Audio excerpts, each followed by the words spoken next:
हिमालय के ऊंचे ऊंचे पहाड़ों और बर्फीली नदियों के बीच बसा है पवित्र बद्रीनाथ धाम। यह आध्यात्मिक महत्व का एक बहुत बड़ा स्थान है, लाखों हिंदुओं की आस्था का केंद्र। यह पवित्र स्थल सिर्फ एक मंदिर नहीं है, यह एक दिव्य कथा का द्वार है। एक ऐसी कथा जो भक्ति, त्याग और ईश्वर से जुड़ाव की बात करती है। बद्रीनाथ की कहानी शिव, पार्वती और विष्णु की कहानी है। एक ऐसी कहानी जो समय और स्थान की सीमाओं से परे है। देवताओं और मनुष्यों के लोक के बीच यात्रा करने के लिए जाने जाने वाले नारद मुनि बद्रीनाथ पहुंचे। वह एक शरारती ऋषि थे जो अक्सर दिव्य मामलों में उत्प्रेरक की भूमिका निभाते थे। शिव और पार्वती के आनंदमय गृहस्थ जीवन को देखकर नारद को प्रेरणा का एक झोंका महसूस हुआ। उन्होंने घटनाओं की एक ऐसी श्रृंखला शुरू करने का फैसला किया जो उनके रिश्ते की नींव की परीक्षा लेगी और भक्ति के असली स्वरूप को उजागर करेगी। नारद ने ब्रह्मांड के रक्षक भगवान विष्णु से संपर्क किया और उन्हें एक अनोखी चुनौती पेश की। भगवान विष्णु, उन्होंने घोषणा की, आप अपनी करुणा और सभी प्राणियों की मदद करने की इच्छा के लिए जाने जाते हैं, लेकिन क्या आपने कभी सोचा है कि एक बच्चे का प्यार पत्थर दिल को भी पिघलाने की ताकत रखता है? नारद की बातों से उत्सुक होकर विष्णु ने इस दिव्य लीला में भाग लेने का निश्चय किया। शिव और पार्वती के घर में प्रवेश करने के लिए विष्णु ने एक शिशु का रूप धारण किया। एक सौम्य मुस्कान के साथ विष्णु ने खुद को बदल लिया। नारद दिव्य बच्चे को शिव और पार्वती के घर की दहलीज तक ले गए। बच्चे को उनकी गुफा के प्रवेश द्वार पर रखकर नारद पीछे हट गए। एक बच्चे के रोने की आवाज हिमालय की शांति को भेदती हुई उनकी गुफा के अंदर पार्वती के कानों तक पहुंची। चिंतित होकर वह प्रवेश द्वार की ओर दौड़ी। उसके मां वाले जज्बात जाग उठे। वहां पत्तों की एक सेज पर छोड़ा हुआ अब तक का सबसे प्यारा बच्चा पड़ा था। उसके रोने की आवाज ने पार्वती का दिल पिघला दिया और उन्होंने बच्चे को गोद में उठा लिया, उसे प्यार और दुलार दिया। पार्वती इस अप्रत्याशित आगमन पर बहुत खुश हुई। उनका मानना था कि यह बच्चा स्वर्ग से मिला उपहार है, एक ऐसा आशीर्वाद जो उनके परिवार को पूरा करेगा। उन्होंने शिव को बच्चे को दिखाया।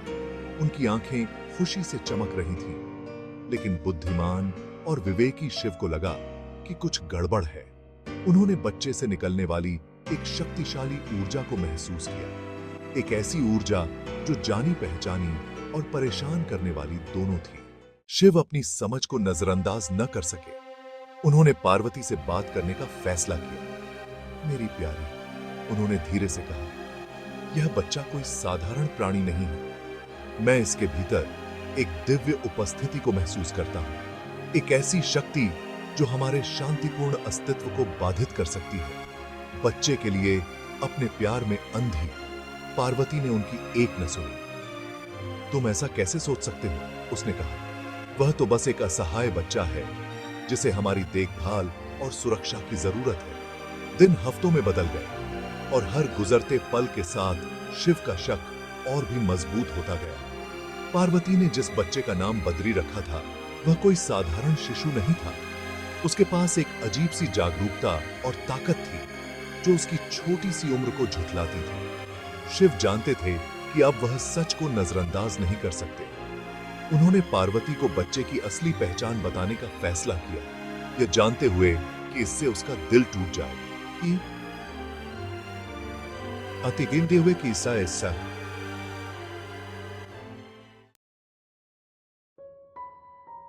एक शाम जब पार्वती बद्री को सुला रही थी, शिव ने उससे बात करने का फैसला किया। पार्वती, उन्होंने कहा। उनकी आवाज दुहक से भरी हुई थी। यह बच्चा विष्णु है जो रूप बदल कर आए हैं। वह हमारा इम्तिहान लेने आया है, यह देखने के लिए कि क्या हम उसका अपने घर में स्वागत करेंगे। पार्वती बिखर गई। उसे यकीन नहीं हो रहा था कि उसका प्यारा बद्री वह नहीं है जो वह सोचती थी। विष्णु की असली पहचान जानने के बावजूद पार्वती उसे छोड़ने को तैयार नहीं थी। लेकिन शिव अपने सिद्धांतों से बंधे थे।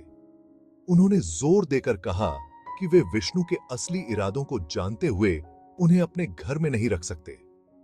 अनिच्छा से पार्वती मान गई। उन्होंने बच्चे को अलकनंदा नदी के किनारे छोड़ने का फैसला किया, इस उम्मीद में कि कोई उसे ढूंढ लेगा।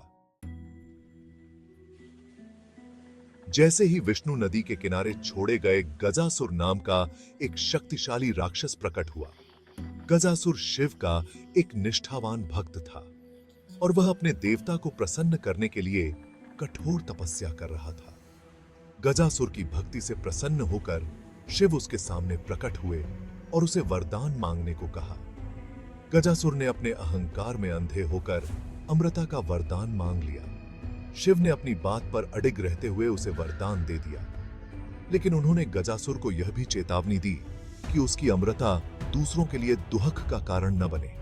शक्ति के नशे में चूर गजासुर ने शिव की चेतावनी पर ध्यान नहीं दिया। वह जहां भी जाता था तबाही मचाते हुए दुनिया को आतंकित करने लगा। दुनिया के रोने की आवाज शिव के कानों तक पहुंची। उन्होंने महसूस किया कि गजासुर को अमृता का वरदान देकर उन्होंने बहुत बड़ी गलती कर दी है। अपनी गलती को सुधारने के लिए बेताब शिव ने विष्णु से मदद मांगी। केवल तुम ही गजासुर को हरा सकते हो, शिव ने विनती की। वह मेरे लिए अजेय है, हमेशा की तरह दयालु। विष्णु मदद करने के लिए तैयार हो गए। वे जानते थे कि गजासुर का अहंकार शिव के प्रति उसकी भक्ति से उपजा है। विष्णु ने एक योजना बनाई। वह एक युवा लड़के का रूप धारण करके गजासुर के सामने प्रकट हुए। गजासुर, विष्णु ने कहा, मैंने तुम्हारी अपार शक्ति के किस्से सुने हैं। मैं तुम्हें द्वंद्व युद्ध के लिए चुनौती देता हूं। अगर तुम मुझे हरा देते हो तो मैं तुम्हारा सेवक बन जाऊंगा, लेकिन अगर मैं जीत गया तो तुम्हें मुझे एक वरदान देना होगा। लड़के के इस दुस्साहस पर हैरान गजासुर आसानी से मान गया। द्वंद्व युद्ध शुरू हुआ और सभी को आश्चर्य हुआ कि युवा लड़का सहज ही शक्तिशाली गजासुर पर हावी होता दिख रहा था। विष्णु ने अपना असली रूप प्रकट किया। गजासुर ने दया की भीख मांगी। विष्णु ने गजासुर को एक वरदान दिया। विष्णु मान गए और गजासुर विष्णु में विलीन हो गया। उस दिन से वह स्थान बद्रीनाथ के नाम से जाना जाने लगा।